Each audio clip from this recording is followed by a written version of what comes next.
Assalamualaikum warahmatullahi wabarakatuh. Nama saya Silma Haifah Mujahidah. Saya dari kelas F. Semester 2 saya akan menjelaskan tentang Science of the Quran. Dalam ilmu linguistik, arti Al-Quran menurut Imam Tabari yaitu the recitation atau the reading, yaitu qara'a yaqra'u qira'ah. Di sini juga disebutkan bahwa Al-Quran sebagai pedoman hidup merupakan bacaan yang mulia. Al-Quranul Karim adalah bacaan yang paling mulia karena ia merupakan kalam Allah yang maha mulia. Dibawa oleh malaikat yang mulia, Jibril alaihissalam, diterima oleh Rasulnya yang mulia, yaitu Nabi Muhammad SAW. Awal mula diturunkan pun pada bulan yang paling mulia, yaitu bulan suci Ramadan. Sama seperti bulan hari ini, kita sedang menjalankan bulan Ramadan. Diimani dan diikuti oleh umatnya yang mulia, yakni umat Islam. Insya Allah kita termasuk ke dalamnya. Amin ya rabbal alamin. Disebutkan juga Al-Quran sebagai obat penawar dan rahmat. Al-Quran sebagai pedoman hidup yang juga berisi obat penawar dari segala penyakit dan problematika serta tanda kasih sayang atau rahmat bagi hambanya. Allah berfirman dalam surat Al-Isra ayat 82 yang artinya, dan kami turunkan dari Al-Quran suatu yang menjadi penawar dan rahmat bagi orang-orang yang beriman, dan Al-Quran itu tidaklah menambah kepada orang-orang yang zalim selain kerugian.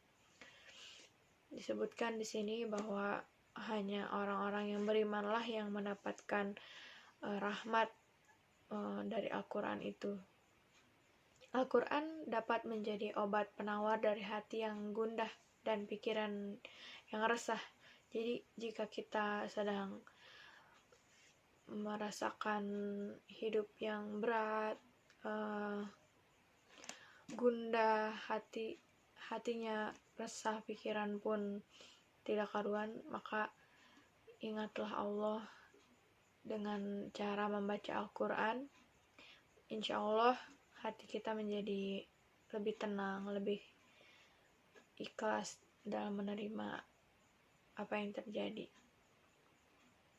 Kandungan isi Al-Quran merupakan pedoman hidup dan petunjuk bagi umat Islam dan juga umat manusia untuk memperoleh keselamatan, kebahagiaan, dan keridhaan Allah. Begitulah Al-Quran merupakan obat bagi penawar bagi siapa yang menikmatinya. Rasulullah SAW menegaskan kepada kaum yang suka berjamaah di rumah-rumah ibadah, membaca Al-Quran secara bergiliran dan saling mengajarkan sesama, akan turunlah kepada mereka ketenangan. Kemudian ada juga yang menyebutkan dari Imam Al-Qurtubi di dalam tafsirnya menjelaskan bahwa Al-Quran sebagai petunjuk. Maknanya, Al-Quran secara keseluruhan jika dikaji dan diteliti secara mendalam akan menghasilkan hukum halal dan haram, nasihat-nasihat serta hukum-hukum yang penuh hikmah. Al-Hafiz Al-Syuyuti juga menjelaskan bahwa Al-Quran mengandung petunjuk yang dapat menghindarkan seseorang dari kesesatan. Ayat-ayatnya yang jelas, sangat jelas, serta berisi hukum-hukum yang menunjukkan kepada jalan yang benar. Karena itu, bagi orang-orang yang beriman, tidak ada pilihan lain kecuali meyakini, mengimani, dan mengamalkan Al-Quran dalam kehidupan sehari-hari, dan juga sebagai konsekuensi logis atas keislamannya. Apalagi soal hidup dan bagaimana manusia dalam kehidupan, bagaimana manusia menghadapi kehidupan, bagaimana makanan yang halal, pekerjaan yang baik, sistem berkeluarga, bertetangga, dan bermasyarakat. Semua diatur oleh Sang Pencipta, yaitu Allah Subhanahu wa Ta'ala. Yang juga disebutkan dalam ayat Al-Baqarah ayat 185 yang artinya, Bulan Ramadan, bulan yang di dalamnya diturunkan Al-Quran sebagai petunjuk bagi manusia dan penjelasan-penjelasan mengenai petunjuk itu dan pembeda antara hak dan yang batil. Allah juga menyebutkan dengan firman-Nya dalam surat Al-Waqiah ayat 77 yang artinya sesungguhnya Al-Quran ini adalah bacaan yang sangat mulia. Karena itu, orang yang mengetahui kemuliaan Al-Quran, ia pasti akan mencintainya, membacanya, menghayati kandungan isinya, dan berusaha menghafal ayat demi ayatnya. Lebih dari itu, yang paling penting adalah yang paling pokok, kita berusaha mengamalkannya secara keseluruhan atau secara totalitas dalam kehidupan sehari-hari. Kemudian karena Al-Quran sebagai bacaan yang mulia itulah, maka seorang muslim yang membacanya pun akan mendapatkan pahala huruf demi huruf, bukan kalimat demi kalimat, tapi huruf demi huruf yang dibacanya. Rasulullah SAW bersabda, barang siapa membaca satu huruf dari kitab Allah, maka baginya satu kebaikan, dan satu kebaikan itu dibalas 10 kali lipatnya. Aku tidak mengatakan alif lam mim itu satu huruf, tetapi alif satu huruf, lam satu huruf, dan mim satu huruf. Hadis riwayat At-Tirmizi. Orang yang mahir membaca Al-Quran, ia akan bersama para malaikat yang mulia, yang selalu berbakti. Adapun orang yang membaca Al-Quran dan bacaannya belum bagus dan merasa kesulitan, ia akan memperoleh 2 pahala. Hadis riwayat Muslim. Begitu takjubnya Al-Quran ini jika seorang muslim membacanya, apalagi jika kita dalam bulan Ramadan ini kita membaca Al-Quran satu hari satu halaman atau mungkin satu hari satu juz, berapa banyak pahala yang kita dapat dari membaca Al-Quran, subhanallah sekali. Jadi jangan lupa untuk selalu membaca Al-Quran. Rasulullah SAW menegaskan kepada kaum yang suka berjamaah yang tadi sudah disebutkan, akan selalu terlimpah rahmat dan dijaga oleh malaikat, dan Allah selalu mengingat kepada mereka.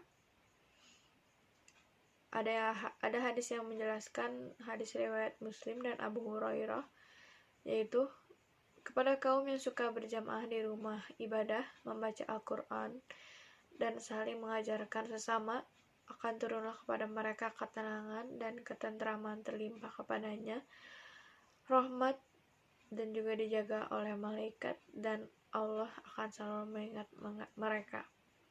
Ini hadis riwayat Muslim dan Abu Hurairah yang tentunya sahih. Karenanya Rasulullah SAW memerintahkan keadaan setiap penghuni rumah tangga muslim agar menghiasi rumahnya dengan memperbanyak alunan ayat-ayat suci Al-Quran, sebab rumah yang di dalamnya tidak dibacakan ayat-ayat Al-Quran akan banyak cenderung lebih banyak berperilaku yang buruk, kegersangan jiwa, dan kesempitan pandangan hidup. Karena dalam Al-Quran itu jika kita membaca, artinya banyak sekali tentang kehidupan, apalagi dengan membaca Al-Quran kita jadi lebih banyak ilmu yang didapat. Insya Allah tidak akan sesat dalam menjalani kehidupan.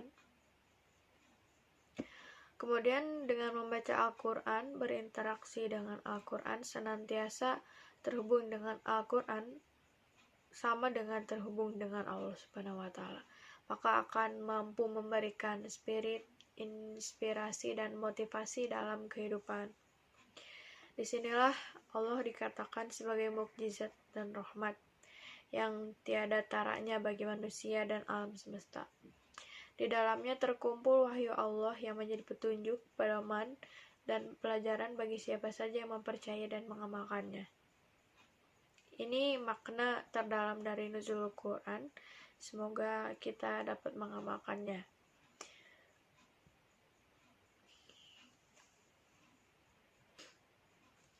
Lalu di sini juga disebutkan Allah Subhanahu wa Ta'ala menentang kepada orang-orang musyrik, orang-orang munafik, dan orang-orang kafir yang meragukan kebenarannya. Kebenarannya di sini kepada Al-Quran. Dengan menyatakan jika kamu sekalian masih ragu tentang kebenaran Al-Quran dan menyatakan Al-Quran itu buatan Muhammad, maka cobalah membuat sebuah kitab yang serupa dengan Al-Quran. Walaupun hanya satu surat saja, kalau benar Muhammad yang membuatnya, tentu kamu sanggup pula membuatnya karena kamu pasti sanggup melakukan segala perbuatan yang sanggup diperbuat oleh manusia. Jadi di sini disebutkan bahwa Al-Quran itu murni dari Allah Subhanahu wa Ta'ala, bukan semata-mata Nabi Muhammad yang membuatnya. Jadi Allah menantang orang-orang musyrik, orang-orang kafir untuk membuat yang menyerupai Al-Quran, membuat Al-Quran lebih tepatnya satu surat saja, kata Allah. Jika benar itu buatan manusia, maka orang-orang kafir juga dapat membuat ayat seperti itu. Tapi orang-orang kafir justru tidak bisa membuktikannya. Lalu di sini disebutkan, ajak pula lah penolong-penolong kamu, berhala-berhala yang kamu sembah, pembesar-besarmu bersama dengan yang kamu membuatnya. Jadi ajak mereka yang mereka sembah seperti berhala-berhala, patung-patung, ajak mereka untuk membuat Al-Quran, katanya. Tapi kan tidak semudah itu. Hanya Allah Subhanahu wa Ta'ala yang mampu membuat ayat-ayat yang tercantum pada Al-Quran. Seperti yang sudah saya jelaskan tadi, Al-Quran itu sebagai penawar hati yang gundah, hati pikiran yang resah. Di sini ada sebuah kisah. Pada suatu hari, seseorang menemui sahabat Abdullah bin Mas'ud radhiyallahu anhu, salah satu sahabat besar Rasulullah SAW, untuk meminta nasihat kepada beliau. Katanya, wahai Ibnu Mas'ud, berilah nasihat yang dapat kujadikan sebagai obat bagi jiwaku yang sedang gelisah. Dalam beberapa hari ini aku merasa tidak sakinah, jiwaku resah, dan pikiranku gundah. Makan tidak enak, tidur pun tak nyenyak. Maka Ibnu Mas'ud menasihatinya, kalau itu penyakit yang menimpamu. Kalau penyakit yang menimpamu itu, bawalah dirimu mengunjungi 3 tempat. Pertama, datanglah ke orang yang sedang membaca Al-Quran.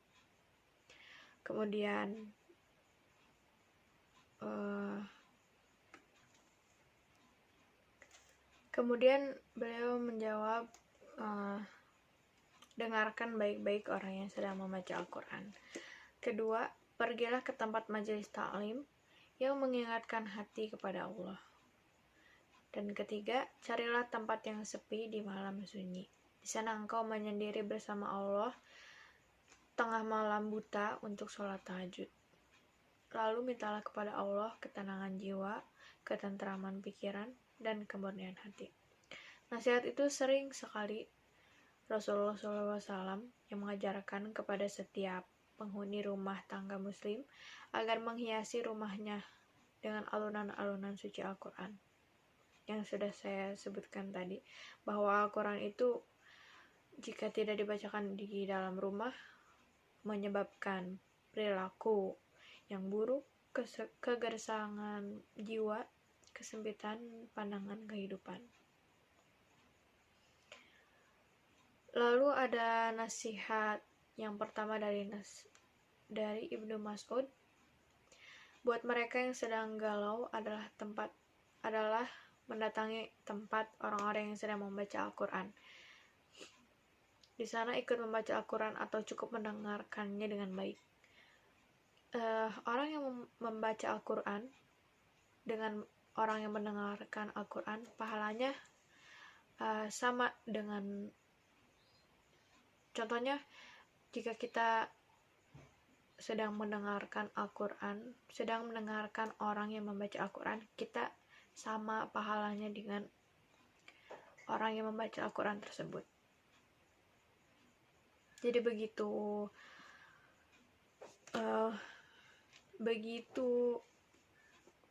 indahnya membaca Al-Quran, indahnya isi Al-Quran, indahnya firman-firman Allah yang sudah ada dicantumkan di Al-Quran, maka janganlah bermalas-malasan untuk membaca Al-Quran.